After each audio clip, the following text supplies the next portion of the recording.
Good morning and good afternoon, everybody. So, this is chapter 3, Kansas at a Crossroads. So, this chapter, obviously, we've been dealing a lot with the different explorers that come to Kansas at the beginning. So, obviously, to start, our first explorer is Francisco Coronado, as the Spanish are the first to arrive in the plains. So, a little bit about Coronado. First off, I want you to be able to spell his whole name. Promise you on the test, his name's going to come up. Probably pretty important that you know it. So, Francisco Vasquez de Coronado.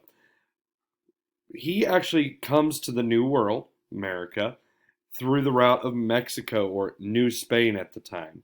When he comes over, he's already a wealthy person. He comes from a rich family, but he wants to make more money for himself. So when he comes over, he's coming over to get more gold. Um, he's in search of gold and glory. So as he comes over, he actually comes up through Texas and meets up with what's called the Zuni tribe. The Zuni are the first ones who start telling him about this story of the cities of Quivera, the seven cities of gold, and how the streets are paved with it, and there's fish the size of horses, boats with golden eagle statues. The leaders of it sleep under trees with golden bells, and even the mediocre people are rich there. Uh, Hearing this, he gets so excited, and obviously Coronado and his conquistadors from Spain, they come in on horses and they have armor and all this chainmail, and they're things these natives have never seen. So to a degree, they think they're like gods. Well, they start going up through Arizona after, ending up giving a bunch of disease to the Zuni and end up killing them off. They go up and they end up going to the Rocky Mountains. They go through Arizona, New Mexico, but they end up coming up to Kansas. Now, when they get here, they actually meet up with the Wichita. Now, the Wichita, they have no gold. They have nothing but, they found one copper necklace on a chief. So nothing special. But Coronado knows there's this golden city. So he's literally imprisoning them, mistreating them, trying to find the information he wants and just not taking no for an answer. Well, so because of this, Coronado fails obviously at his expedition. He doesn't find gold. He doesn't get glory for God. He gets recalled to Spain. And when he gets to Spain, he actually gets put into prison. He gets imprisoned for abusing the natives. The fact that he murdered so many and mistreated them, that's not what the Spanish wanted. They wanted to create a good relationship with the natives. They know at this time, with all the exploration of the world, you gotta be good to everybody that's already there.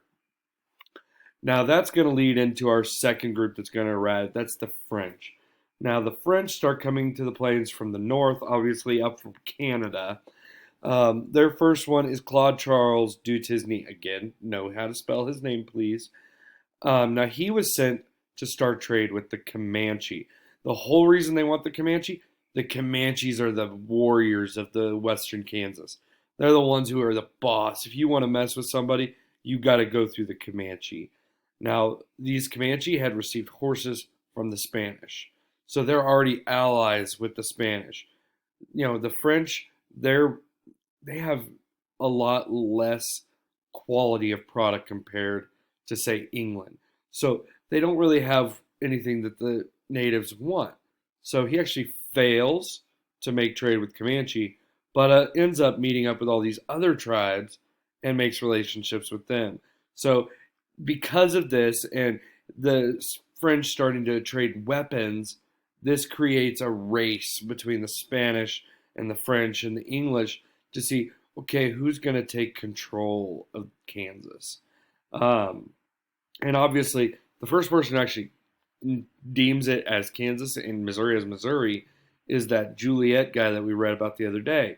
So Juliet never came to Kansas, but because of the information he had gathered, he called it Kansas.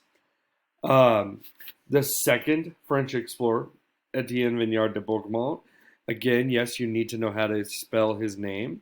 I know it's weird, but go ahead and get it in your notebook. Make sure you have it. was sent to start trade with the Kansa and the Plains Apache. So now these two tribes, again, they're very strong tribes. One's sedentary, one's nomadic. So you get these two that are very intertwined with everybody else. To really try and force down this relationship, they they establish a fort. It's Fort Orleans. After a year of having it, they created peace with the Plains Apache and other tribes. So now you have the French trading furs and all these other goods with Native Americans and trying to get the supplies they want. Now, this is going to lead to an issue both the French and the English traded items. Again, the English have better stuff. So the French, they got to deal with battles between, well, we'll give you this, and they won't. The British won't trade weapons. The French, they'll give guns. Because of this, the French are actually going to build another fort called Fort Cavignon to regulate the fur trade. So they wanted to make sure they controlled the most important trade out of the area, which was fur. Now, as America becomes obviously its own power, France is having its major issues as Napoleon is fighting his civil war. Napoleon decides imperialism isn't really working for the French. So he gets this idea of selling it, and obviously America hears, oh, you're willing to sell half of the continent to us? Absolutely. So Napoleon will actually sell the Louisiana Territory, which goes from Louisiana all the way up to Montana. And all it didn't really give us was like Texas and a little bit of the Western US. So we double in size for $15 million. Today, that is, in retrospect, that's dollars on the acre. It's nothing. So we get an amazing deal. We double the size of our country. And, the French, they vacate North America. They don't have the power. They can't control imperialism. It's not working for them. Now, because we double our area, Thomas Jefferson, who's president at the time, enlists Meriwether Lewis and William Clark to go out and to track and make a map of this new territory. Their goal was to find a waterway to the Pacific. Their goal was to find a way to go up the Mississippi River and flow all the way over to, obviously, the Pacific Ocean. Obviously, no such route actually exists. They do come along the northeast corner of Kansas in the Missouri River. They even came past the confluence there at the Kansas-Missouri River. But they're very limited in Kansas itself. Now, Thomas Jefferson also gave them a secret goal, and that was to build trade with the natives. The more, again, relationships with the people who are there is highly important. So during this whole thing, though, Thomas Jefferson actually records all the animals and the botanical life of Kansas. And again, botanical, that's that plant life. Another way to think of this is the flora and the fauna. Flora being plants, fauna being livestock or animals. So after we get done with Lewis and Clark, we send another guy, Zebulon Pike. Again, military. He explored the Great Plains. Now, he was sent to establish trade with the natives. Catching on to a trend, I'm hoping. Obviously, the Native Americans are highly important to this part of America. We've been forcing them west. And now we're looking at this whole new area and going, okay, what are we going to do with it? Now the problem is the Spanish actually beat Pike here, and, well, obviously they imprisoned him.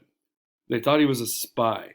So the Spanish captured Zebulon Pike, put him on trial for being a spy. We actually name a peak after him in Colorado. It's called Pike's Peak. Now, Pike is also going to declare all of the land in Kansas worthless. It's a desert, it's dry, it's terrible, nothing good about it. You want to get rid of somebody, just send them there. They're going to die of boredom. And then we also have Stephen H. Long. Now, he is the first to publish the Kansas Atlas. So he actually makes a map of Kansas with the rivers, lakes, mountains. He figures everything out and publishes it. Now, as he does this, he will deem Kansas the great American desert. He will say our state is not incapable of producing food, that we are not sustainable for life. So obviously, Pike and Long, this expectation that Kansas, no good for life, whereas Lewis and Clark, they actually thought Kansas had this bountiful amount of plants and all these different creatures to eat. So you get these very contrasting views, and it's going to lead to a question here soon of all these natives that we've now been becoming friends with. We got to do something with them because we're coming up on this idea of manifest destiny. And this is the idea that it's America's God given right and expectation to connect its country from coast to coast. Now, you obviously, as we move west, you gotta at some point give on these Native Americans because we've been pushing them west. We pushed them out of the Carolinas, then we pushed them out of central part. Now we're all the way past the Missouri River, and now we're about to start having to move them again. At some point, the natives are going to have an issue with it, and that is what we're going to talk about next week. Make sure you get your notes and all your work done. Thank you guys. Have a great day.